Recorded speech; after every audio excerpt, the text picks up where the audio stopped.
Shalom pemirsa setia SR Samros Channel dimanapun saudara berada. Kembali lagi berjumpa dengan kami dalam seri pelajaran sekolah Sabat. Puji Tuhan, kita sudah tiba di pelajaran yang terakhir di triwulan ini. Dan ayat inti dari pelajaran kita pada saat ini terdapat di dalam Filipi 2 ayat 5 sampai yang ke-7. Hendaklah kamu dalam hidupmu bersama menaruh pikiran dan perasaan yang terdapat juga dalam Kristus Yesus, yang walaupun dalam rupa Allah tidak menganggap kesetaraan dengan Allah itu sebagai milik yang harus dipertahankan, melainkan telah mengosongkan dirinya sendiri dan mengambil rupa seorang hamba dan menjadi sama dengan manusia. Mari saudara-saudara yang ada di rumah, kita sama-sama berdoa. Bapa di surga, pada saat ini ya Tuhan, kami akan mendengarkan penjelasan pelajaran sekolah Sabat yang akan disampaikan oleh pendeta. Kiranya urapan roh kuasa Tuhan boleh dapat menjadi bagian kami masing-masing, sehingga kami mengerti pelajaran ini dengan baik sesuai dengan kehendak Tuhan, sehingga juga kami dapat praktekkan itu di dalam kehidupan kami sehari-hari. Inilah seru doa kami Bapa, di dalam nama Tuhan Yesus kami berdoa. Amin. Amin. Silakan pendeta. Baik pemirsa, pelajaran pelajaran terakhir dari triwulan yang ketiga dengan judul Satu Langkah Iman. Saudara-saudara, meninggalkan kemuliaan surga, meninggalkan penyembahan dari para malaikat di surga dan juga persekutuan dengan Bapanya di surga adalah pengorbanan Yesus yang tidak terbayangkan. Yesus datang ke dunia untuk mengungkapkan karakter kasih Bapa, untuk memenangkan kembali kasih sayang manusia, dan juga untuk menebus semua umat manusia. Saudara-saudara, pengorbanan yang Yesus buat untuk keselamatan kita tidak ternilai. Dan ketika kita, saudara dan saya, menanggapi pimpinannya, menerima perintahnya, dan bersatu dengannya dalam menjangkau orang-orang yang terhilang untuk kerajaannya, itu juga saudara-saudara menuntut yang namanya pengorbanan. Meskipun pengorbanan kita tidak sebanding dengan pengorbanan Yesus, tetapi pelayanan memenangkan jiwa adalah merupakan satu lompatan iman. Tuhan kita Yesus Kristus memanggil kita untuk berkorban, tetapi sukacita yang Allah tawarkan jauh lebih besar. Mari saudara kita masuki pelajaran yang pertama dengan judul Kasih pengorbanan diri Yesus. Kasih pengorbanan diri daripada Tuhan kita Yesus Kristus. Saudara, bila mana kita membaca Filipi pasal 2 ayat 5 sampai ayatnya yang ke-11, di mana di dalamnya ayat 5 sampai ayat yang ke-7 itu adalah merupakan ayat inti kita tadi yang sudah dibacakan oleh Ibu Pendeta. Di situ hamba Tuhan Rasul Paulus mendorong kita untuk membiarkan, untuk mengizinkan atau memperbolehkan pikiran Kristus untuk tinggal di dalam kita. Pertanyaannya, seperti apakah pikiran Kristus? Apakah yang mengatur pola pikirnya? Apakah inti dari pemikirannya? Saudara-saudara, kekekalan Yesus sama dengan kekekalan Allah. Dan Rasul Paulus menyatakan kebenaran itu di dalam ayatnya yang ke-6. Yang walaupun dalam rupa Allah, Tuhan kita Yesus Kristus tidak menganggap kesetaraan dengan Allah itu sebagai milik yang harus dipertahankan. Seorang hamba Tuhan dalam bukunya Alfa dan Omega jilidnya yang ke-6 halaman 149, situ dia menyatakan bahwa dalam Kristus ada hidup yang asli, tidak dipinjam, tidak diperoleh dari orang lain. Saudara-saudara, Yesus yang sederajat dengan Allah dari segala kekekalan menjadikan dirinya tidak memiliki reputasi. Yesus secara sukarela mengosongkan dirinya dari hak istimewa dan hak prerogatifnya yang sama dengan Allah untuk mengambil bentuk manusia dan menjadi seorang hamba, menjadi manusia yang rendah hati. Jadi saudara-saudara, inti dari pemikiran Yesus adalah kasih pengorbanan diri. Surga sangat menghargai setiap pengorbanan yang kita lakukan. Mengikut Yesus berarti kita mengasihi sebagaimana Dia, sebagaimana Yesus mengasihi. Melayani sebagaimana Yesus melayani. Dan menolong sebagaimana Yesus menolong. Jadi pelajaran kita yang pertama, Ibu Pendeta, apakah inti pemikiran Yesus di dalam Filipi pasal 2 ayat 5 sampai ayatnya yang ke-8, dan apa tanggapan kita terhadap pemikiran tersebut? Inti pemikiran Yesus di dalam Filipi pasal 2 ayat 5 sampai ayat yang ke-8 adalah kasih pengorbanan diri. Oleh karena itu, sebagai pengikutnya, kita juga harus mempunyai pemikiran sebagaimana pemikiran daripada Yesus Tuhan kita. Kita masuk pelajaran yang kedua, judulnya panggilan komitmen.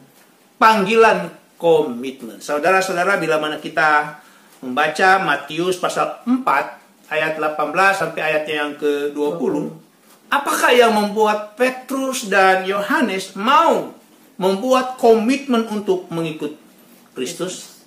Saudara-saudara, sebenarnya kalau kita mempelajari kitab Yohanes, kita dapat mengetahui bahwa orang-orang ini sudah mengetahui tentang Yesus selama lebih dari 1 tahun. Namun mereka belum membuat komitmen kepada Yesus. Jadi, mengapa Petrus dan Yohanes di dalam Matius pasal 4 ayat 18 sampai ayat yang ke-20 itu mau mengikut Yesus? Jadi mereka mau mengikut Yesus oleh karena mereka merasakan sikap ilahi daripada Yesus. Mereka merasakan bahwa panggilan ilahi daripada Yesus itu mempunyai tujuan yang lebih tinggi, dan tujuannya itu adalah tujuan yang luar biasa.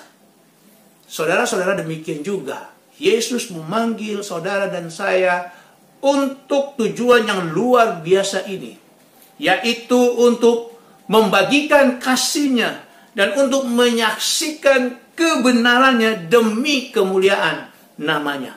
Pertanyaannya, adakah kerinduan saudara dan saya untuk sesuatu yang berharga, untuk tujuan yang lebih agung dan mulia?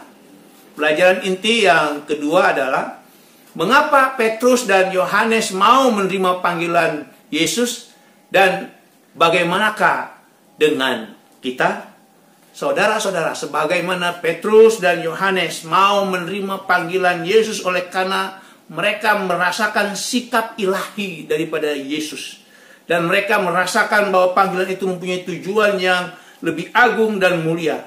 Sudah seharusnya kita juga merasakan seperti yang mereka rasakan.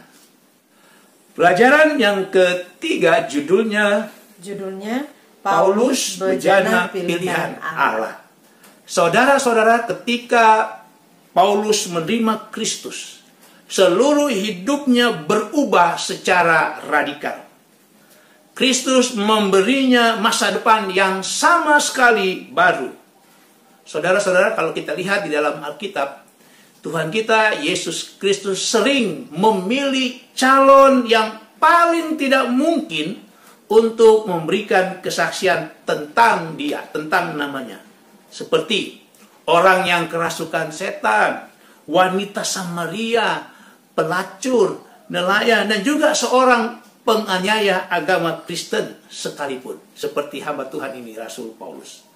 Saudara-saudara, semua orang ini diubahkan oleh kasih karunia untuk menceritakan kisah tentang apa yang telah dilakukan Kristus di dalam kehidupan mereka.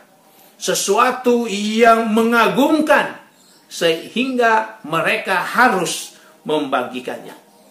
Saudara-saudara, di dalam Kisah pasal 28 ayat 28 sampai ayat yang ke-31, di akhir hidup daripada hamba Tuhan Rasul Paulus, ia menegaskan bahwa keselamatan yang daripada Allah itu dia sampaikan kepada bangsa-bangsa lain, dan mereka, orang-orang dari bangsa-bangsa lain itu mendengarkannya.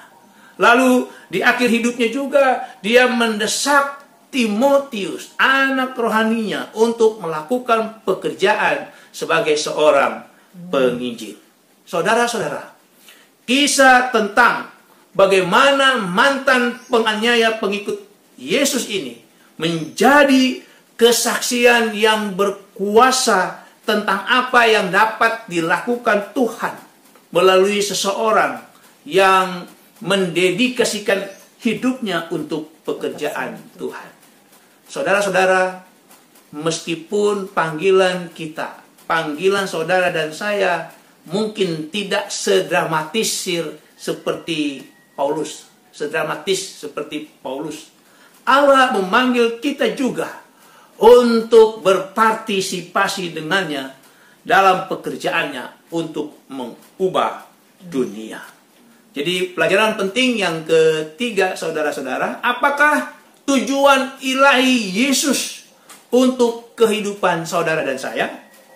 Saudara-saudara, sebagaimana tujuan ilahi Yesus kepada orang-orang seperti Paulus, seperti orang-orang yang tadi sudah disebutkan, yaitu untuk berpartisipasi dalam pekerjaannya, begitu juga tujuan ilahi Yesus kepada kita. Siapapun kita dan bagaimanapun keadaan kita, saudara-saudara, semua kita harus membagikan kisah tentang apa yang Yesus telah buat di dalam hidup kita. Pelajaran yang keempat judulnya tuntutan kasih. Saudara-saudara, kasih selalu menyatakan dirinya di dalam sebuah tindakan. Jadi kalau dia tidak bertindak, itu belum kasih. Kasih kita kepada Kristus memaksa kita untuk melakukan sesuatu. Saudara-saudara, Yesus tidak hanya mengundang kita untuk memberikan waktu, talenta, dan harta kita saja untuk tujuannya. Tetapi Yesus, Tuhan kita, mengundang kita untuk memberikan hidup kita. Tuhan Yesus mengundang ini juga, supaya kita mau memberikan hidup kita. Saudara-saudara, kita tahu Petrus, hamba Tuhan, telah menyangkal Tuhannya, menyangkal gurunya 3 kali. Tetapi di dalam Yohanes pasal 21 ayat 15 sampai ayatnya yang ke-19, Yesus membangun kembali kepercayaan Petrus untuk merespon kasih dari bibir daripada Petrus. Dan oleh kasih ilahi, Petrus telah diampuni, dan Yesus masih memiliki pekerjaan, yang masih memberikan kepercayaan kepada Petrus untuk melakukan sesuatu di dalam tujuan Allah. Saudara-saudara, kasih sejati lebih daripada perasaan hangat. Kasih melibatkan komitmen. Kasih memaksa kita untuk bertindak. Yesus menyemangati Petrus bahwa ia masih memiliki pekerjaan yang harus Petrus lakukan, walaupun saudara-saudara, sebenarnya tindakan Petrus itu sangat memalukan. Tapi Yesus masih mempercayakannya. Dan Petrus merespon kasih Yesus dengan menerima perintah Yesus di dalam Yohanes pasal 21 itu dengan kasih juga. Saudara-saudara, mungkin tindakan kita telah mengecewakan Tuhan di dalam hidup ini. Mungkin kita juga telah menyangkal Tuhan di dalam hidup kita ini, sama seperti dengan Petrus. Tetapi saudara-saudara, kabar baiknya, kasih karunia masih tersedia, dan masih ada tempat di dalam pekerjaan Tuhan bagi kita, jika kita mau merespon kasih Yesus. Pelajaran penting yang keempat, mengapa kasih merupakan satu tuntutan dalam melakukan pekerjaan Tuhan? Saudara-saudara, kasih adalah salah satu tuntutan dalam melakukan pekerjaan Tuhan. Karena kita semua sama seperti Petrus, sudah mengecewakan dan bahkan menyangkal Tuhan. Tetapi oleh karena kasih Allah, kasih Yesus, kita masih dipercayakan untuk turut di dalam pekerjaannya. Oleh karena itu, saudara-saudara, dengan kasih juga kita harus melakukan pekerjaan Tuhan. Kita masuk pelajaran yang terakhir yang kelima, yaitu judulnya komitmen kasih. Komitmen kasih. Saudara-saudara, di akhir pembicaraan Petrus dan Yohanes di dalam ayat 20, di dalam Yohanes pasal 21 tadi, Yesus memberitahukan kepada Petrus tentang harga dari sebuah pemuritan. Harga dari mengikut Yesus. Ya, ini di akhir pembicaraan Petrus dan Yesus dalam Yohanes pasal 21. Di mana di dalam ayat 18 dan 19, Yesus menubuatkan tentang kemartiran yang suatu hari kelak dialami oleh Petrus.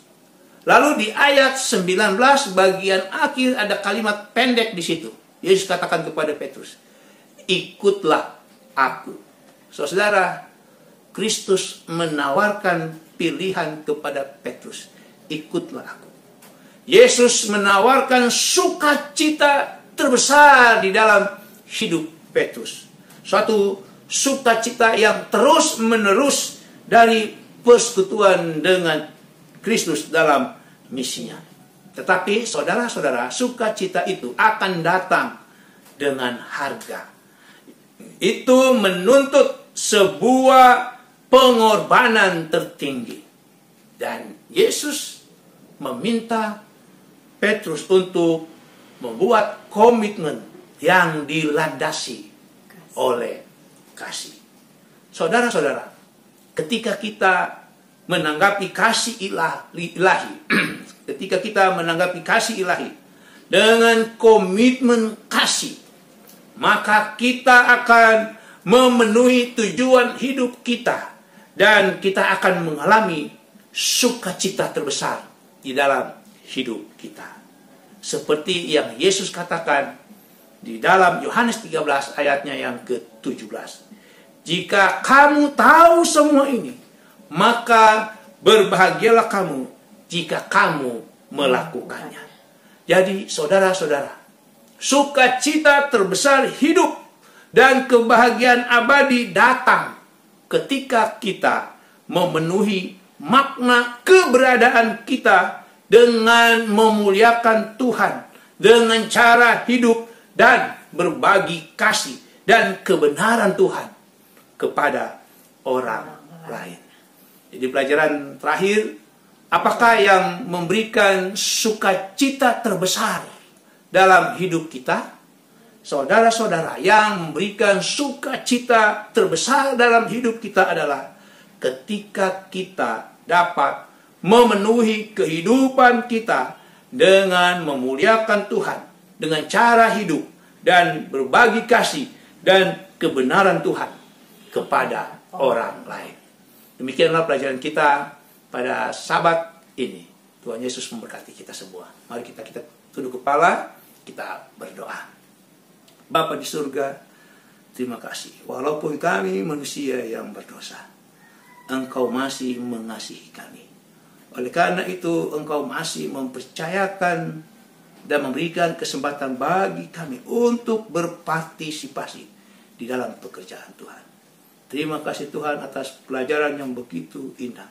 Biarlah ini dapat menyemangati kami, memotivasi kami di dalam kehidupan kekristenan kami di akhir zaman ini. Memberkati kami semua ya Tuhan, di dalam nama Tuhan Yesus. Amin.